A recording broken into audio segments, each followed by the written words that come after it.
আমার chief secretary Alapan Bandyopadhyay, home secretary দ্বিবেদী, finance secretary Manoj, PWD secretary Nabin, আমার সহকর্মী colleague PWD minister Arup Biswas, আমাদের সিনিয়র মিনিস্টার পার্থ চট্টোপাধ্যায়, কলকাতা কর্পোরেশনের মেয়র এবং আরবান ডিপার্টমেন্টের মিনিস্টার ফিরহাদ হাকিম, আমার এখানে উপস্থিত আছেন কলকাতা পুলিশ কমিশনার অনুজ শর্মা সহ সমস্ত পুলিশ অফিসাররাও, এবং উপস্থিত আছেন স্থানীয় সাধারণ মানুষ, আমাদের সমস্ত পৌরপিতারা, যারা পৌরপিতা পৌরমাতা হিসেবে এতদিন কাজ করেছেন, তারা সকলে, একদিকে টালিগঞ্জ, একদিকে বেহালা, এবং বিশেষ করে খিদিরপুর, গার্ডেন রিচ, বেহালা, টালিগঞ্জ, যাদবপুর, টোটাল এলাকার সমগ্র ভদ্রমণ্ডলী। প্রথমেই বলি, আপনাদের সকলকে দুর্গাপুজো, কালী পুজো, ছট পুজো, দেওয়ালির পর দেখা হচ্ছে, তাই আপনাদের সকলকে জানাই আমার অন্তরের অন্তঃস্থল থেকে অনেক অনেক অভিনন্দন। আমার সেই দিনটার কথা খুব মনে পড়ে। 2018 সাল, 4 এপ্রিল সম্ভবত। আমি নিজে সেদিনকে দার্জিলিংয়ে ছিলাম একটা প্রোগ্রামে। হঠাৎ আমার কাছে খবর আসে,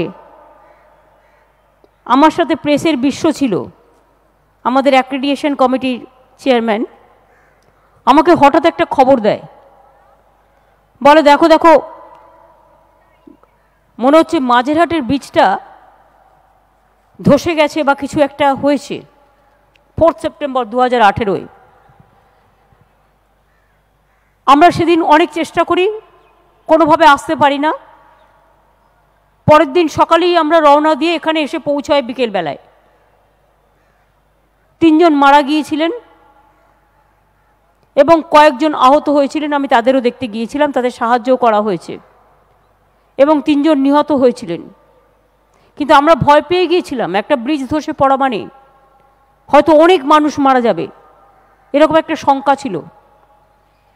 কিন্তু আমি নিশ্চয়ই বলবো, সেদিন সঙ্গে সঙ্গে স্পটে পুলিশ থেকে শুরু করে, লোকাল কাউন্সিলরের থেকে শুরু করে, ফিরহাদ হাকিম, অরূপ বিশ্বাস থেকে শুরু করে, পার্থ চট্টোপাধ্যায় থেকে শুরু করে, দেবাশিস, অতীন, বুয়া, অঞ্জনরা সকলে মিলে সবাই ছুটে আসে, এবং তারা দিন রাত এক করে, পিডব্লিউডির যারা ইঞ্জিনিয়ার আছে, অফিসাররা আছে, কর্মীরা আছে, পুলিশের কর্মীরা আছে, অফিসাররা আছে, এমনকি মিডিয়া পার্সনরাও 72 ঘন্টা এখানে স্টে করেছিলেন, যে কখন কি হচ্ছে, কখন কি হচ্ছে, আর কিছুটা ভেঙে পড়ছে কিনা, এইসব দেখার জন্য।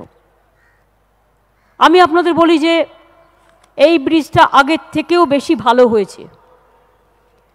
আগের বাংলায় অনেক ব্রিজ আছে, প্রবলেম কি জানেন তো, বাংলা হচ্ছে নদী মাতৃকার দেশ, প্রচুর নদীর ওপর ব্রিজ, প্রচুর ব্রিজ। কিন্তু আমরা যখন 2011 সালে এসে দেখলাম, ব্রিজগুলো অডিট করা হয়নি কখনো। এমনকি হাওড়া ব্রিজের কি কন্ডিশন, আমরা অডিট করালাম। আপনারা যদি দেখেন, সারা বাংলায় যত ব্রিজ আছে, নদীর ওপর সেতু আছে, ফ্লাইওভার আছে, এত সেতু কোথাও নেই। কিন্তু প্রত্যেকটা জিনিসের একটা আয়ু থাকে, তাকে সাহায্য করতে হয়, দেখতে হয় কেমন আছে। শরীরটা কখনো কখনো বেগ দেয়, কখনো জ্বর হয়, কখনো পেট খারাপ হয়, কখনো ঠান্ডা লাগে। ব্রিজও মনে রাখবেন, মাটির ওপর মাটি চাপা দিলে 2 দিন 3 দিন ঠিক থাকতে পারে, কিন্তু যখন ভেঙে যায়, টোটালটা ভেঙে চলে যায়। তাই এই ব্রিজ ভাঙার পরে আমাদের মাথায় একটা দুশ্চিন্তা এলো, যে সারা বাংলায় কত ব্রিজ আজ পর্যন্ত কেউ দেখেনি, মনিটরিং নেই, অডিট হয়নি, কি হবে? এই সব ভেবে আমরা একটা অডিট কমিটি বা আমরা একটা ব্রিজ, শুধু ব্রিজের ওপরে পিডব্লিউডি, ইরিগেশন থেকে শুরু করে যত ব্রিজ আছে, যত ডিপার্টমেন্টের, সেগুলো নিয়ে আমরা একটা কমিটি করে দিলাম, এবং তারা ইতিমধ্যে অনেকগুলো সার্ভেও করেছে, কাজও শুরু হয়েছে। আপনারা আগে দেখেছেন হাওড়ার ওখানে বিবেকানন্দ ব্রিজ ভেঙে পড়ে গেল। প্ল্যানিং ভুল। এগুলো আমার কাজ নয়, আমার কাজ নয় বা আমাদের কাজ নয়, আগেকার। আমরা সাফার করছি আজকে। টালা ব্রিজ কতদিনকার আগের, আগে থেকেই সিদ্ধান্ত নিয়ে দুর্গাপুজোর আগে থেকে আমি জানি ওখানকার মানুষের খুব কষ্ট হচ্ছে, কিন্তু রাজ্য সরকার কি করতে পারে? আমি যেটা করতে পারি, আমরা যেটা করতে পারি সেটা হচ্ছে কাজটা যাতে তাড়াতাড়ি হয় এটা দেখার দায়িত্ব আমাদের। 3 মাস প্যান্ডামিকের জন্য কাজ হয়নি, কেউই কোনো ওয়ার্কার পায়নি, কিন্তু আরো 9 মাস আগে এই ব্রিজটা হয়ে যেতে পারত যদি রেল পারমিশনটা দিত। যারা ব্রিজ তৈরি হওয়ার পরে নাটক করতে এসেছিল এখানে প্রেসে ছবি দেখানোর জন্য, ভাত দেবার ক্ষমতা নেই, কিল মারার গোসাই, আমাকে বেহালা চেনাচ্ছে। বেহালার মানুষ কি বেহাল অবস্থায় ছিলেন আমি জানি। রাসবিহারী বলুন, চেতলা বলুন, আলিপুর বলুন, যাদবপুর বলুন, আমি জানি মানুষের কতটা কষ্ট হয়েছে। গত 2 বছর ধরে তারা যে সাফার করেছে। এই মেট্রো দেখতে পাচ্ছেন, এটাও আমার করে দিয়ে যাওয়া। একদিকে মেট্রো রেল হচ্ছে, পুরো বেহালা জোকা থেকে দমদম কানেক্টেড হয়ে যাবে। একদিকে কলকাতার চারপাশে আমি যখন রেলওয়ে মিনিস্টার ছিলাম টোটাল মেট্রো করে দিয়ে গিয়েছিলাম, আর এমনভাবে করে দিয়েছিলাম যে আমি কোনোদিন রেল মিনিস্টার না থাকলেও কাজ যাতে না আটকায়। গভর্নমেন্টের কতগুলো সিস্টেম আছে, আমি সিস্টেমগুলো করে গিয়েছিলাম। মনে রাখবেন, ক্যাথা স্টিচ একরকম হয়,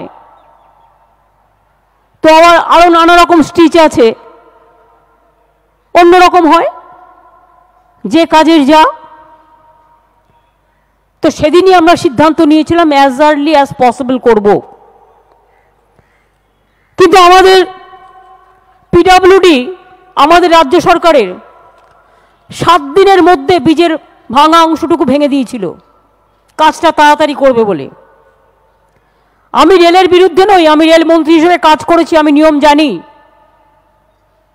আমি রেল অফিসারদের দোষ দেবো না বা রেল ডিপার্টমেন্টকে দোষ দেবো না, দোষ দেবো ওদের নেতাদের যারা দিল্লিতে বসে কলকাঠি নাড়ে। জিজ্ঞেস করুন, বড় বড় পুলিশ বলছে আমি তোমায় অ্যারেস্ট করব না, বলছে না না আমাকে একটু অ্যারেস্ট করো, ছবিতে দেখাবে। কি মজা, ছবি তোলার মামদোবাজি একদম। জিজ্ঞেস করুন, কোভিডের জন্য তো 1 বছর সময় নষ্ট হয়েছে, সেটা আমাদের কারো হাতে ছিল না। তার আগে যে 9 মাসের আগে এটা হয়ে যেতে পারত, সেটা কেন হয়নি? প্রতিদিন প্রায় আমাদের লেগে থাকতে হতো পেছনে, ওরে রেল পারমিশন দিল, ওরে রেল পারমিশন দিল। পারমিশন মানে কি? নিচ দিয়ে রেল যায়, নিচ দিয়ে রেল যায়, ওপর দিয়ে রোড, যাতে রেলের ক্ষতিও না হয়। রেল যাত্রীরা আছেন, তারাও আমাদের মানুষ, টেকনিক্যাল ব্যাপারটা দেখবার জন্য এলাকাবাসী আমাদের অনেক সহযোগিতা করেছেন। যেদিন অ্যাক্সিডেন্ট হয়েছিল এখানকার ছেলে মেয়েরা অনেক হেল্প করেছেন আমাদের, আমরা তাদের আজকের দিনে বিশেষ করে ধন্যবাদ জানাচ্ছি। আর পূর্ণ সহযোগিতা করেছেন, আমরা ধন্যবাদ জানাচ্ছি। এই ব্রিজটা আমরা কিন্তু দ্বিতীয় হুগলি সেতু ব্রিজের কায়দায় করেছি, এটা নয় যে করতে হয় করে দিলাম। আগের ব্রিজের থেকেও এটা দৈর্ঘ্যে বড়, আগেরটা ছিল 2 লেন, এবারেরটা হলো 4 লেন। ভার বহনের ক্ষমতাও আগেরটা ছিল 155 মেট্রিক টন, নতুনটা হয়েছে 385 মেট্রিক টন, ডবলেরও বেশি, প্রায় 650 মিটার দীর্ঘ। এই ব্রিজ তৈরি করতে আমাদের খরচ হয়েছে 300 কোটি টাকারও বেশি, 311.76 কোটি টাকা, পুরোটাই রাজ্য সরকারের টাকা। আপনারা আমায় বলুন তো, সাধারণ মানুষ, আমি যতটুকু জানি ফ্লাইওভার তৈরি করলে হয়, রেলে যেগুলো রোড ওভার ফ্লাইওভার হবে, রেল এবং রোড। রেল কি করে? ফ্লাইওভারটা করে, আর রাস্তাটা পিডব্লিউডি করে, তাই তো Nabin? Is it not a fact? পিডব্লিউডির খরচায় রাস্তাটা করে নিচে, আর রেল করে দেয় ব্রিজটা। তাই যদি হয়, যারা এত বড় বড় ভাষণ দিয়ে গেলেন তাদের যদি আমি জিজ্ঞেস করি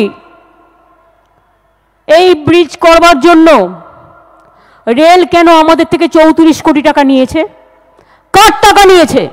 কেন নিয়েছে জিজ্ঞেস করুন।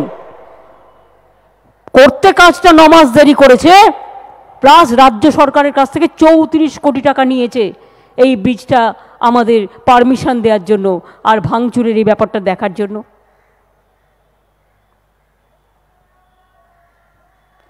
এরা আবার বড় বড় কথা বলে। আর পোর্টট্রাস্ট, পোর্টে বড় বড় গাড়ি যাচ্ছে, ট্রাক যাচ্ছে, রাস্তা ভেঙে যাচ্ছে। কলকাতা পোর্টটাকে শুকিয়ে দিল, আমরা সব মেনটেনেন্স করি। পোর্টট্রাস্ট 77 লক্ষ টাকা নিয়েছে। কেন? ইমাজিন, যেন মনে হচ্ছে এটা আমি আমার ঘরে নিয়ে যাচ্ছি, যেন এটা হচ্ছে আমার নিজস্ব পকেটের ব্রিজ, আমি একা চলবো আর কেউ চলবে না। 34 কোটি টাকা নিল রেল, আর পোর্টকেও দিতে হলো 77 লক্ষ টাকা। এমনকি টালা ব্রিজ ভাঙবার জন্য 55 কোটি টাকা নিয়েছে। বুঝতে পারছেন? দেবার ক্ষমতা নেই, ভাববার ক্ষমতা নেই। কিলমার গোসাই মাঝে মাঝেই বলে বাংলা কা হাম এক কর দেঙ্গা। क्या कर देगा आप? एक ब्रिज बनाने से एक पैसा नहीं देता, उपरंतु हमारे से पैसा ले लेता है। আপনার এখান দিয়ে রেল যাবে, তার ভাড়া আপনি পাবেন না। লক্ষ লক্ষ কোটি কোটি মানুষ রেলে করে, কেউ নামখানা যাবে, কেউ ক্যানিং যাবে, কেউ পাথর প্রতিভা যাবে, কেউ সাগর যাবে, আপনি ভাড়া পাবেন না। আজকে কৃষি জমির খাজনা মুকুব যদি আমি করে দিতে পারি, স্বাস্থ্যসাথী ঘরে ঘরে 10 কোটি 5 লক্ষ টাকা বিনা পয়সায় দিতে পারি, বিনা পয়সায় কোভিডের রেশন দিতে পারি, এমনকি জনগণ যাকে মিউটেশন ফিস দিতে হতো জুন পর্যন্ত মুকুব করে দিতে পারে।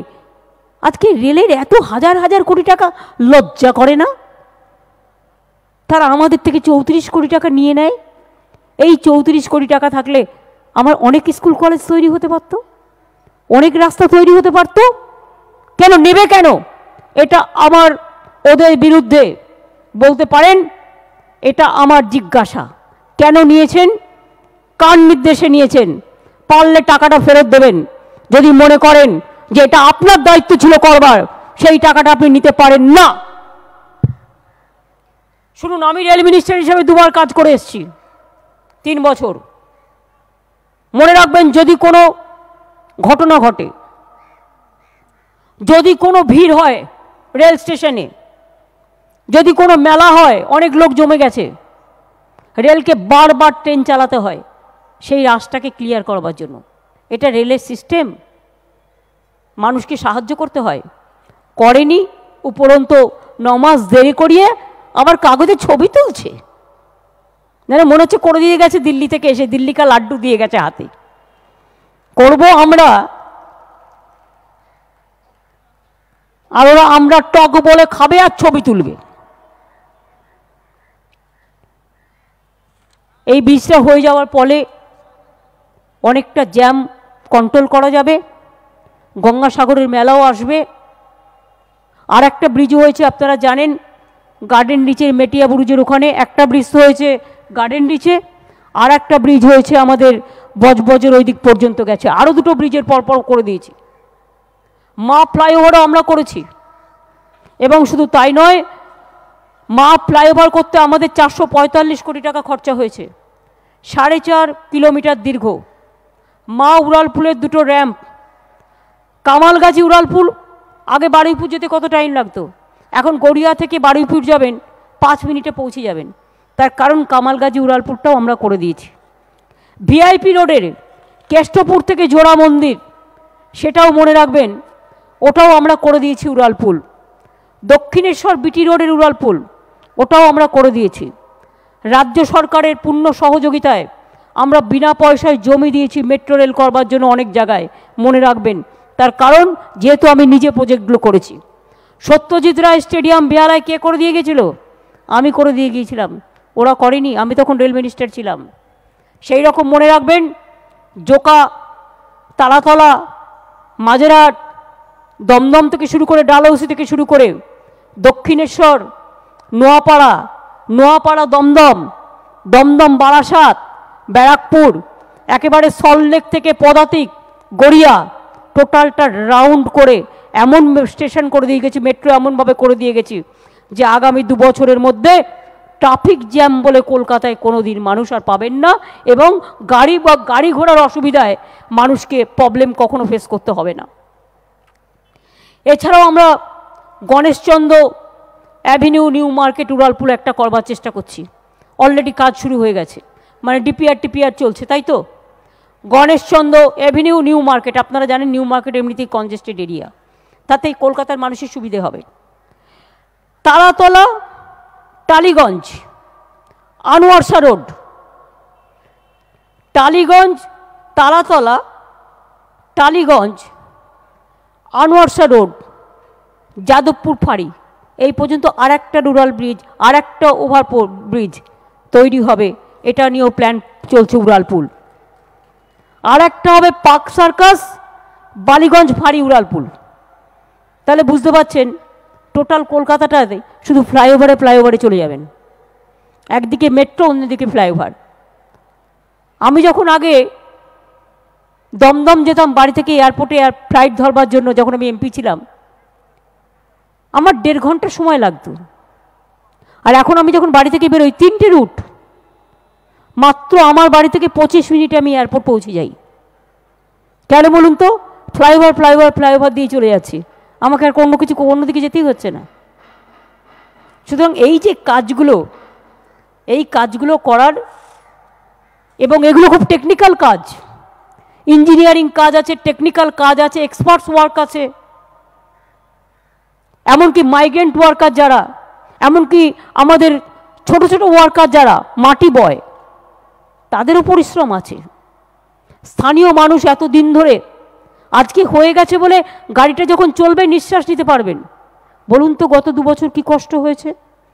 মেট্রো রেলের ওপরটা যখন চালু করতে গেছে, আমি রোজ ওদের বলতাম, ওরে নিচেটা খালি করতে বল রেলকে, ওরে নিচেটা খালি করতে বল, ও তো সারাটা রাস্তা ঘেরাও করে বসে আছে, এত কেন করবে? তো এসব হয়। কিন্তু তা সত্ত্বেও আমি বলি, যেমন আজকে আপনাদের একটা ঐতিহাসিক দিন, এতে গাড়ির গতি চলাচল বাড়বে, গাড়ির গতি বাড়লে জীবনের গতি বাড়ে, জীবনের ছন্দ বাড়ে। তেমনি দেখবেন যেন এই রুরালপুলে বাইক হেলমেট ছাড়া দয়া করে চালাতে দেবেন না, এটা আমি পুলিশকে প্রথম থেকে বলবো। হেলমেট পরে গাড়ি চালান, নিজের জীবনটাকে রক্ষা করুন। আমি অন্য রাজ্যের মতো এটা বলি না 2000 মাস্ক না পরলে 2000 টাকা দিতে হবে। আমি এটা বলি, দয়া করে মাস্কটা পরুন আপনার ভালোর জন্য।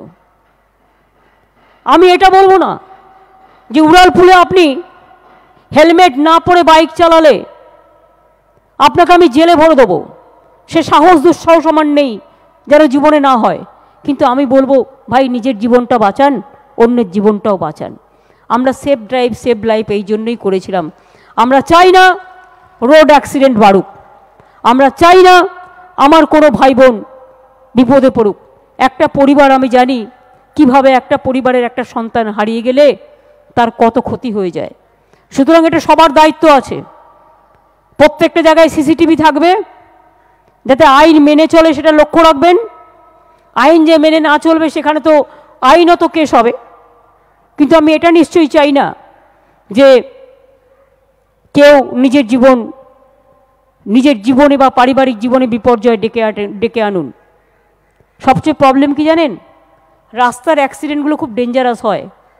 এই যে সৌমিত্রদা কদিন আগে মারা গেলেন, বিশ্বাস করুন ওনার মেয়ে পৌলমী, ওর ছেলে, এত ভালো ছেলে, ইয়াং ছেলে, ট্যালেন্টেড ছেলে। আমি ওকে একদিন হাসপাতালে দেখতে গেলাম, শুনলাম ওর কোমাতে আছে, অ্যাক্সিডেন্ট হয়েছে, ব্রেনে চোট লেগেছে। সেদিন আমার ওকে দেখে এত খারাপ লেগেছিল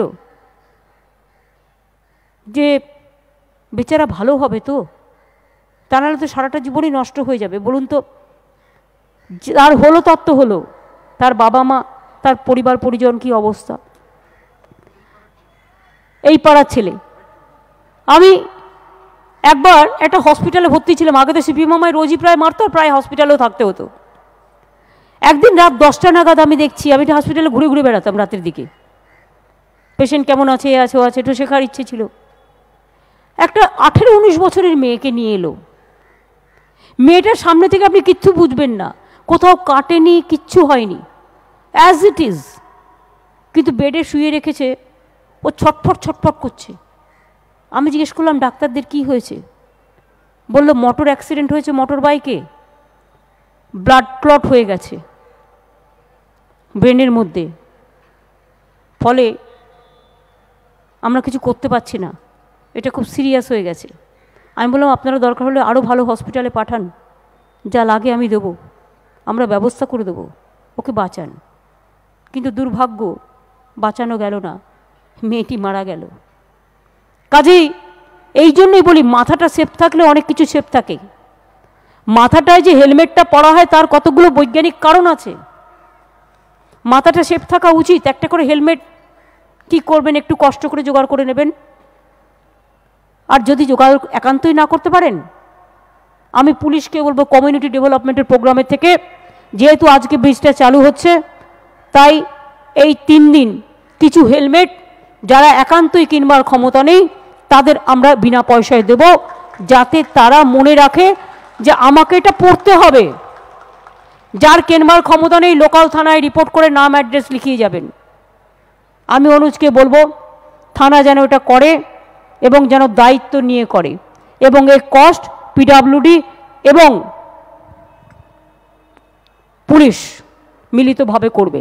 আমরা সূচনা করে দিই, সেই সূচনাটা নিয়ে আগামী দিন সাধারণ মানুষই অ্যালার্ট করবেন, ভাই হেলমেটটা পর না। রাস্তা দিয়ে যাচ্ছেন বাসে, বললেন ভাই হেলমেটটা পর না রে ভাই, হেলমেটটা পরছিস না কেন? ক্যাম্পেনিং মানুষই করুন না, মানুষই মানুষের সবচেয়ে বড় ক্যাম্পেনার। আর একটা হচ্ছে, আরেকটা রিকোয়েস্ট করবো, নতুন ব্রিজ তো, রাস্তাঘাট যখন পরিষ্কার করি না, নিট অ্যান্ড ক্লিন করি, যখন কেউ একটা পানের থুক করে পিক ফেলে দেয়, খুব খারাপ লাগে দেখতে। বাস থেকে এই যে থুতু ফেলা, বাস থেকে পিক ফেলে দেওয়া, নষ্ট করে দেওয়া, আমার খুব খারাপ লাগে। আমি দক্ষিণেশ্বর মন্দিরে স্কাই ওয়াক করলাম প্রায় 200 কোটি টাকা খরচ করে, যাবেন গিয়ে দেখে আসবেন, খুব ভালো লাগবে। কালীঘাটেও হচ্ছে। গিয়ে দেখি উদ্বোধন করার 7 দিনের মধ্যে আমাকে ওখানকার লোক বলছে দিদি এ তো পানের পিক ফেলে দিচ্ছে। আমি বললাম ভাই তোমরা দক্ষিণেশ্বর ট্রাস্ট থেকে, তোমাদের ট্রাস্টি বোর্ড আছে, তোমরা ডিসিশন নাও, নিয়ে কি করবে না করবে করো, কিন্তু এটা করা যাবে না। একটা জিনিস আমরা তৈরি করতে চাই না, পারি না, তৈরি হয়ে গেলে সেটা রক্ষা করার দায়িত্ব তো আপনার, আমার, আমাদের সকলের। আমার কলকাতা যদি ভালো থাকে, আমার বাংলা যদি ভালো থাকে, আমাদের কলকাতা ভালো থাকবে, আমাদের বাংলা ভালো থাকবে। মনে রাখবেন, বাংলা মানে একটা স্বপ্ন, বাংলা মানে একটা স্বপ্নের ভোর, বাংলা মানে একটা দিশা, বাংলা মানে একটা রিস্তা, বাংলা মানে একটা আশা, বাংলা মানে একটা নতুন দিগন্ত। আমরা তো চাই আমাদের ইয়াং জেনারেশন আগামী দিন বাংলাকে রক্ষা করবে, তাদের সমস্ত রকম অ্যাসেট দিয়ে, তাদের সমস্ত রকম ভালোবাসা দিয়ে। আর আমার মা বোনেরা যে রাদেশে চুলো বাঁধে বঙ্গজননী, আমি বলবো আপনারাও মাঝে মাঝে বলবেন পরিষ্কার রাখুন, পরিষ্কার রাখুন, পরিষ্কার রাখুন। আমরা দেখতে চাই বাংলা আজকে অনেক এগিয়ে গেছে। আজকে বাংলায় দীঘা থেকে শুরু করে যদি গঙ্গাসাগর দেখেন, গঙ্গাসাগর থেকে শুরু করে যদি দক্ষিণেশ্বর দেখেন, দক্ষিণেশ্বর থেকে শুরু করে যদি তারকেশ্বর দেখেন, যদি তারকেশ্বর থেকে শুরু করে ফুরফুরা শরীফ দেখেন, যদি ফুরফুরা শরীফ থেকে পাথর চাপড়ি দেখেন, যদি পাথর চাপড়ি থেকে ব্যান্ডেল চার্চ দেখেন, যদি ব্যান্ডেল চার্চ থেকে একেবারে চলে যান আমার মা তারার মন্দির, দেখে আসবেন সব চকচক ঝকঝক করছে, সব নতুন করে দিয়েছি। এই নতুন জিনিসগুলো রক্ষা করার দায়িত্ব কাদের? আমাদের সকলের। এই রক্ষার দায়িত্ব আমি আমার ছাত্র যৌবন, আমার মা বোনের হাতে দিয়ে গেলাম। এটাকে রক্ষা করবেন, বাংলাকে ভালোবাসবেন, বাংলার সভ্যতা সংস্কৃতিকে ভালোবাসবেন। সবাই ভালো থাকবেন। এই ব্রিজ আপনাদের কাজে লাগুক।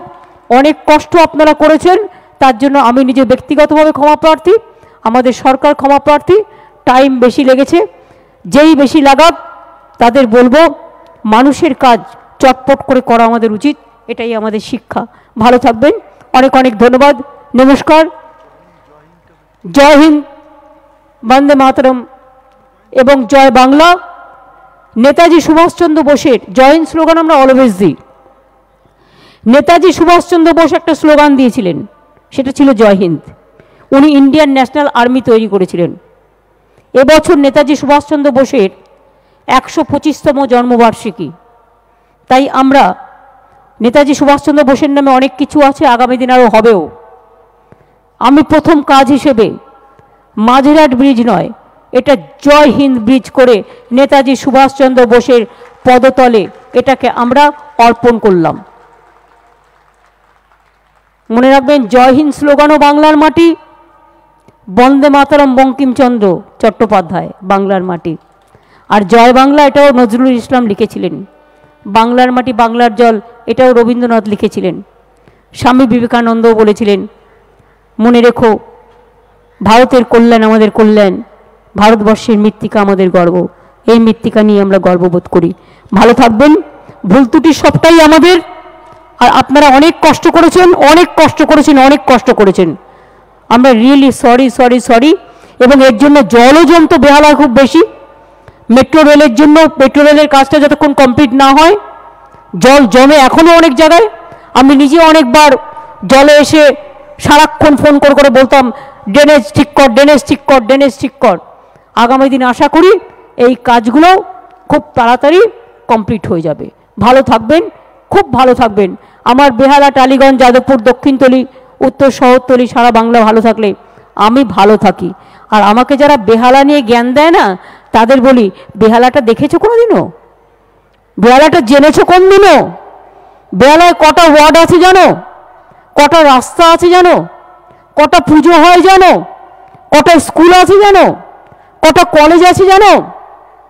আর এই বেহালাটাকে বেহাল করবার চেষ্টা করবে না দাঙ্গা করে এবং মিথ্যে কথা বলে, কুৎসা করে। বেহালা যেন বেহালা বাদকের মতোই সুর সঞ্চারী তৈরি হয়। বেহালা যেন আমাদের সঙ্গীতের সুর সাধনার বেহালার মধ্যে দিয়ে আমরা সঞ্জীবনী সুধা, মুক্তির সুধা, আমরা শান্তি সর্বদা ফিরে পাই। অনেক অনেক ধন্যবাদ, নমস্কার, জয় হিন্দ।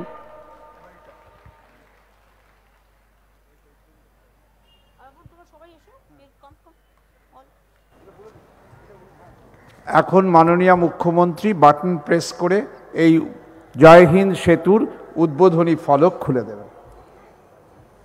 খুলে দিলাম আপনাদের জন্য, জনগণের উদ্দেশ্যে। নেতাজি সুভাষচন্দ্র বোস পদপদে অর্পণ।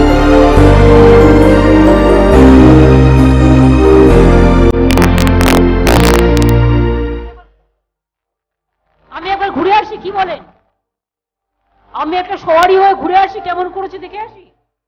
সুতরাং ফার্স্ট আমার গাড়ি যাবে, কারণ আমি আগে দেখব কি করেছে কাজটা। Thank you so much.